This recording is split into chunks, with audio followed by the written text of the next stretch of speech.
Hello guys, I'm Ava. Have you ever been betrayed by the people you call family? Well, I have. Actually, they were my in-laws. I lost my husband about 2 years ago due to a car crash. I have not been whole again and don't think I will ever get over the fact. It was sudden and the loss was devastating. During the grieving period, I grew close to my mother-in-law Diana and sister-in-law Irene. They were my last connection to my late husband, and I was going to treasure that connection forever. However, I learned late that they had no love for me. Before I tell you what they did, I must give you a few pointers about my relationship with them. Diana was actually living rent-free in an apartment I owned, and I was paying her bills. She left her job due to some issues, and I felt bad for her. She always brought up the fact that my late husband would have taken care of her. So I decided to take on that responsibility since she was also in my family. I also helped out Irene at times with small amounts as well. But it was never enough for them. They always wanted more, and they came up with a plan to make me pay for all the luxuries in their lives. I was rather stupid and naive when Diane called me asking for help. I stayed in contact with her fairly regularly, although I didn't have time to visit due to my horrible work hours. So when Diana called and sounded off, I knew something was wrong. She said, "I have some grave news, Ava. I didn't know who else to call since you are the only family I have except Irene and Aspen." "I'm glad you called, Diana. You sound anxious. Tell me, what's going on with her?" "My poor daughter is on the verge of being homeless. Aspen recently lost his job and Irene is having trouble making ends meet." "Wait, what? When did this even happen? How did it get this far?" "I have no idea, Ava. From what Irene told me, Aspen lost his job out of the blue. They don't have much savings and it's really difficult for them to get a decent job in their area. Things are tough, Ava." My mind was spinning from the onslaught of information. I was really surprised to know that Irene was in such a dire condition. From what Diana was telling me, things were not looking good and she had the right to be concerned. Actually, I was concerned about them too, since I consider them family. I said, "This is extremely unfortunate, Diana. I feel really bad for Irene. Are they going to be okay?" "I don't know, Ava. My son would have made sure his sister was okay if he was alive. He definitely would have helped her out. God knows what will become of my poor daughter now." "Don't say those things, Diana. Irene will be fine. My husband may not be with us anymore, but I am. You're my family, and so is Irene. I will help you out as much as possible." "Really, Ava? Will you do what my son would have done for his sister? Irene needs help, and I know that." "I will help her out, Diana. I promise you that. I will call her right now and figure something out. There is no way I would allow my sister-in-law to suffer and be homeless." Diana seemed happy to hear me say those words. I was naive and didn't know what she was up to. I genuinely wanted to help my sister-in-law. Also, Diana was right. If my late husband was alive, he would have helped Irene out as well. I was merely trying to fulfill the responsibilities that my late husband couldn't. After hanging up on Diana, I called Irene right away. She picked up soon, almost like she knew I was going to call. That should have been my first red flag. However, I ignored it. I made some small talk before finally broaching the topic. "Hey, Irene, your mother called me a while ago. She said that you have been having money problems recently." "Oh my God, Ava. My mom told you that? I'm so embarrassed. I don't know what to say." "No, Irene, you don't have to be embarrassed. Things happen and there's nothing to be ashamed of." "Still, I'm so sorry Mom pulled you into my mess. Ava, I really didn't want to burden you with my problems. It would have been different if my brother was alive, but you don't have any obligations to us." Irene's sad voice had gotten to me. Also, the repeated mention of my late husband was making me feel emotional. Irene and Diana both knew how to get to my softer side. They didn't even have to try hard. When Irene mentioned my late husband again, I immediately wanted to assure her and said, "I know your brother is not here to help you, Irene. He would have been heartbroken to see you so sad. But that doesn't mean you don't have anyone else to help you." "But I'm literally about to lose my house, Ava. I don't know what to do. Who will help me get back on my feet? It's not like I can take a small loan and pay them back. Someone has to support us unconditionally." "I will be that person for you, Irene. I will help you out with whatever you need. You don't have to look anywhere else. You can come to me anytime."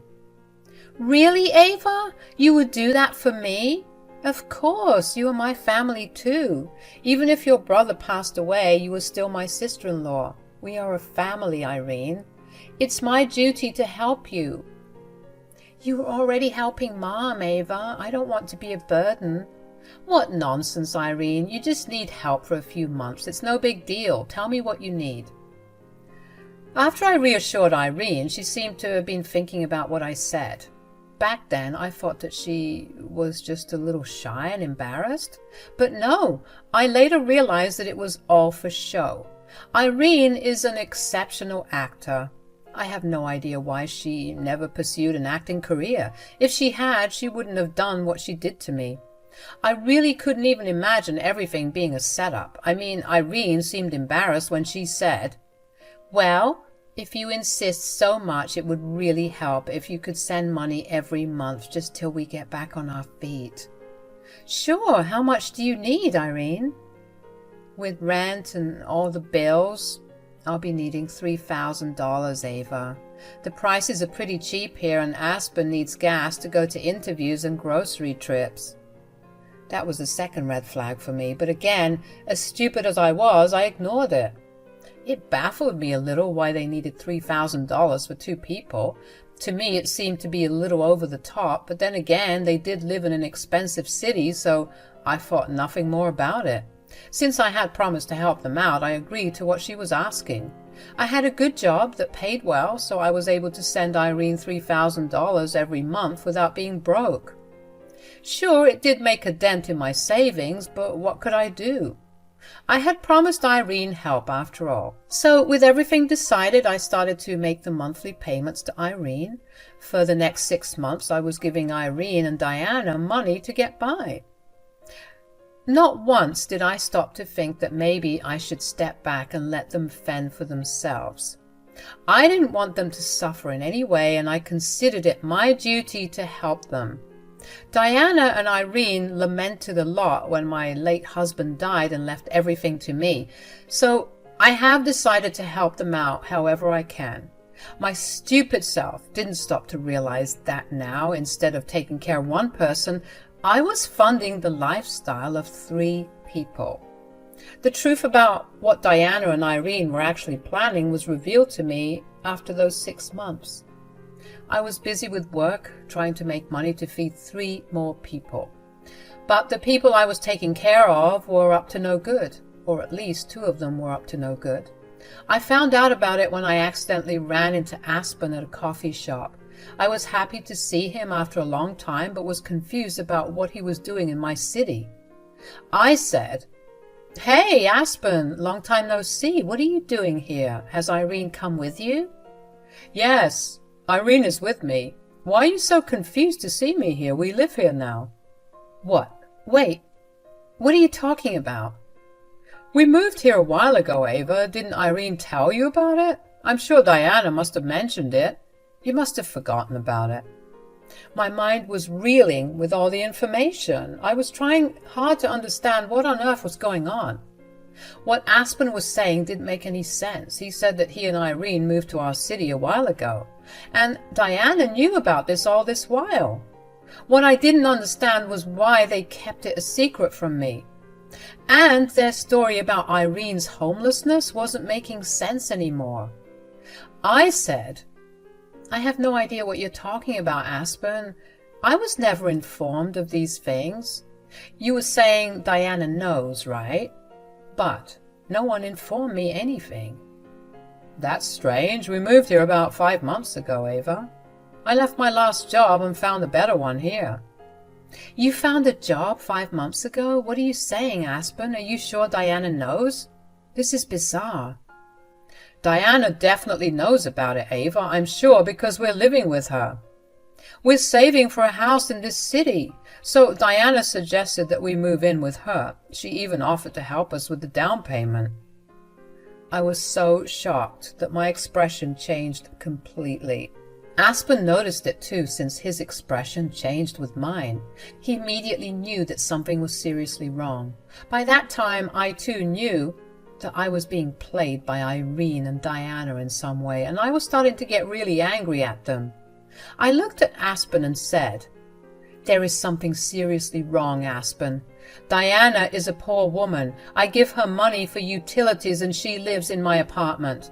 There is no way she can afford to make any sort of down payment towards your house.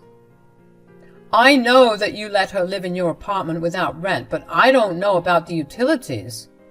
It does make sense since she doesn't work. I don't know why I took her words at face value. The bizarre part is that she has been depositing money into Irene's account every month."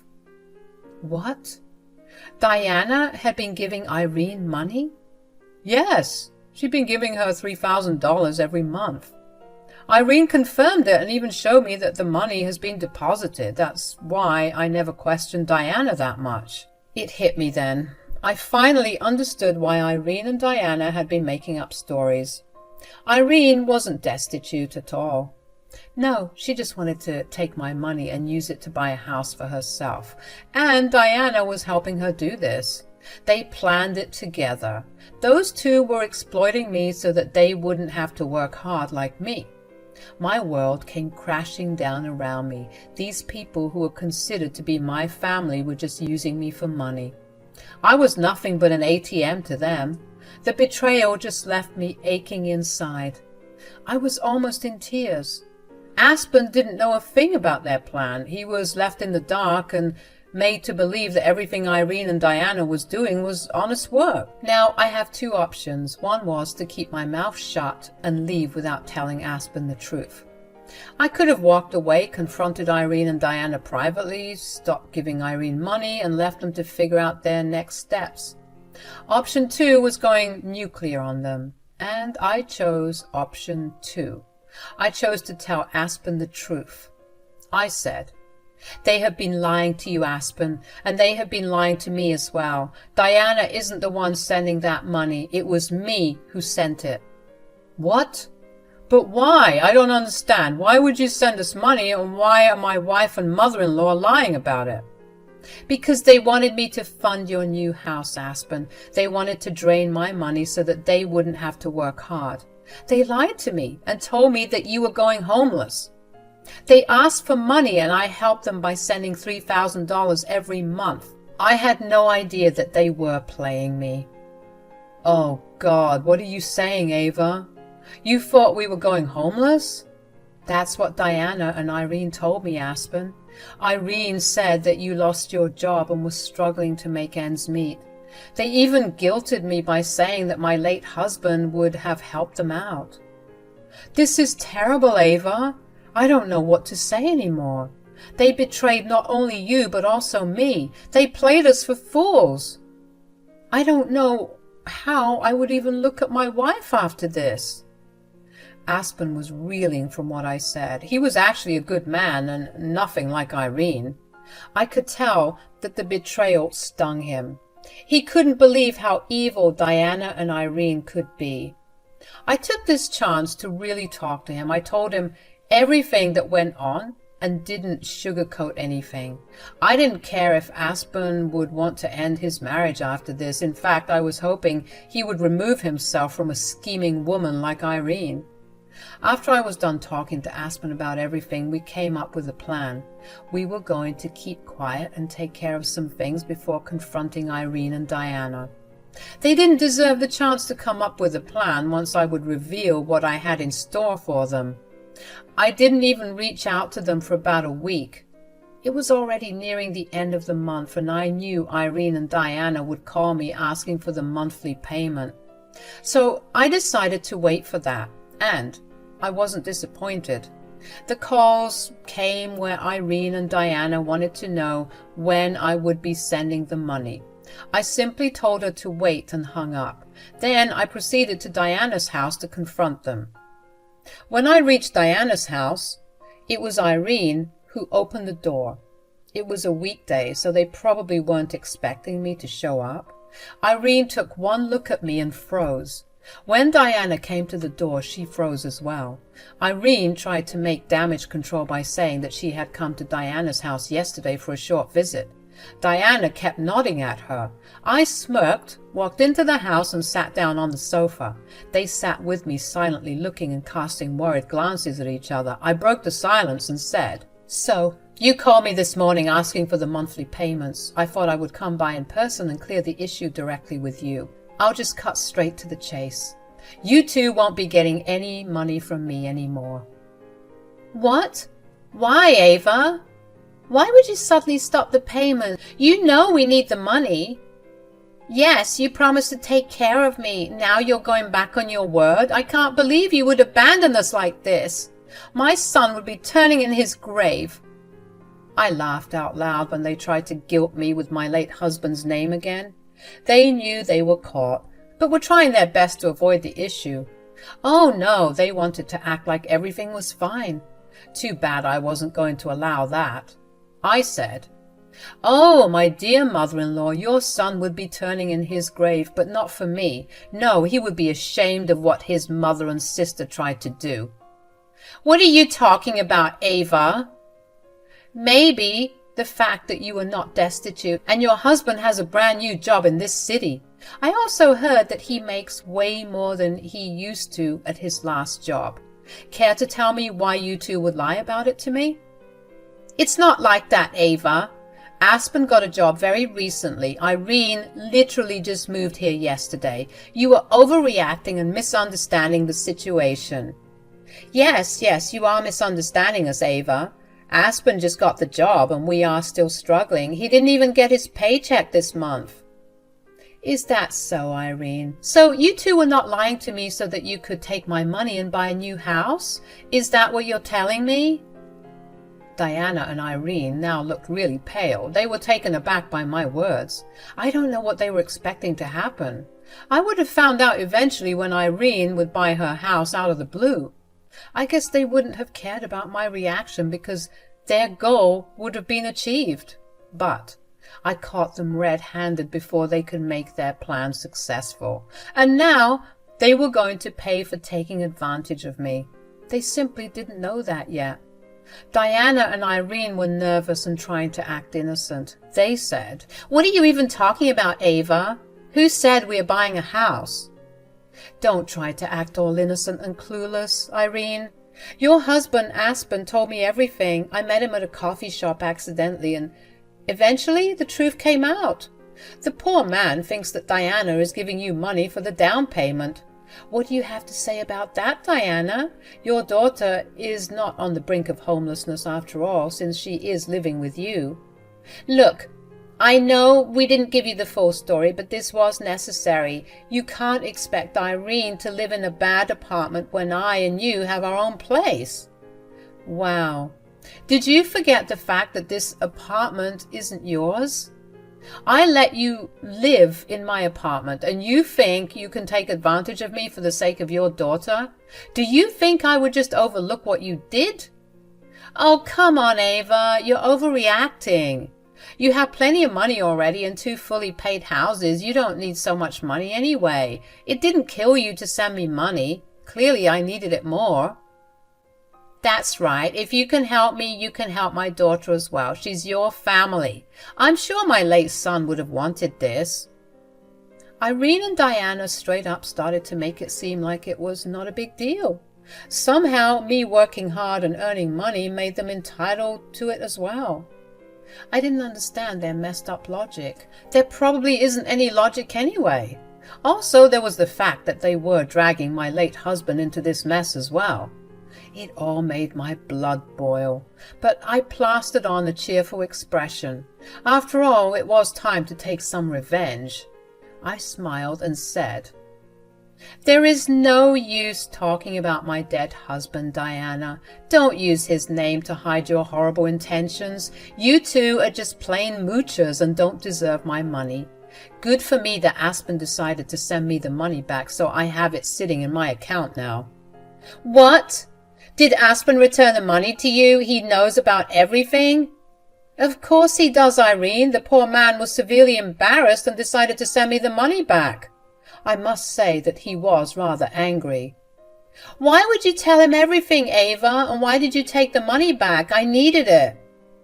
This was a horrible thing to do, Ava. Irene needs to buy a house soon so that she can start a family with Aspen. You can't just take that money back. What family are you talking about, Diana? Irene is not going to have any family with Aspen. Didn't you hear? Aspen is going to separate from her. Irene and Diana were staring at me with their eyes bulging out of their sockets. Yes, it was true that Aspen was considering separation and even divorce. He met with a lawyer to draw up the papers just the previous day. He was ready for battle. Irene wasn't told of this yet, and Aspen gave me permission to break the news to her. Irene and her mom were not happy with this. They said, "What are you even talking about, Ava? This is nonsense." No, that can't happen. Aspen would never leave me. I won't be so sure of it, since he has already met with a divorce lawyer. Do you think he would want to be with a scheming woman like you? No, this can't be happening. You just destroyed my life, Ava. How could you do this? There is no use blaming me, Irene. After all, I wasn't the one who decided to betray the woman you call your family. You don't deserve an ounce of respect from me. What you did was uncalled for, Ava. You will apologize to Irene right now for trying to break up her marriage, and you will help her buy a house. If you don't do this, we will never consider you our family again. Diana thought that giving me an ultimatum would make me beg for forgiveness. Their audacity and toxicity made me want to puke. My face of disgust was difficult to hide, but I managed somehow. Instead, I simply laughed and informed them about how deep in trouble they were. I said, "Oh, there won't be any need for frets, Diana. I don't want to be your family anymore. I'm done allowing myself to be used by you two. There is no way you will get anything out of it anymore. In that case, you can get out of my house right now. We don't want to see your face ever again." Of course, Diana, I don't want to be in your presence either. But first, let me correct the mistake you just made. This house is not yours, it is mine. And I am evicting you from this place right now. Here is the eviction notice. What? You are evicting me? How could you do this to your own mother-in-law, Ava? She's a poor old woman who has nowhere to go. My brother would never forgive you for this. She stopped being a poor old lady when she decided to scam me out of money. Instead of preaching to me, you should start looking for a place with your mom. There is no use depending on Aspen since he already found an apartment to live in on his own. Oh, there is one thing left before I go. Remember when I said that I won't be giving you money anymore? Yeah, I was serious about that. You two are on your own. With that bombshell, I exited the apartment with Diana and Irene begging me not to do this to them. I went back home, and those two bombarded me with texts and calls. The next day, they showed up at my house crying about how Aspen was seriously leaving Irene, and now they were about to become homeless for real. They shamelessly tried to use my dead husband as if it was going to work. I simply told them that if they didn't get off my property and stop harassing me, I would call the cops. At the end of the month, Diana was forced to leave my apartment. I had threatened her with legal action if she hadn't. Aspen had left a while ago since he found a one-bedroom flat for himself. He didn't take Irene with him, and the couple are currently going through separation. I have talked to Aspen, who has made it clear that he doesn't trust Irene, so the marriage was doomed. Irene and Diana are still throwing a fit, but were both forced to go back to work minimum wage jobs. So I got my money back and made them fend for themselves.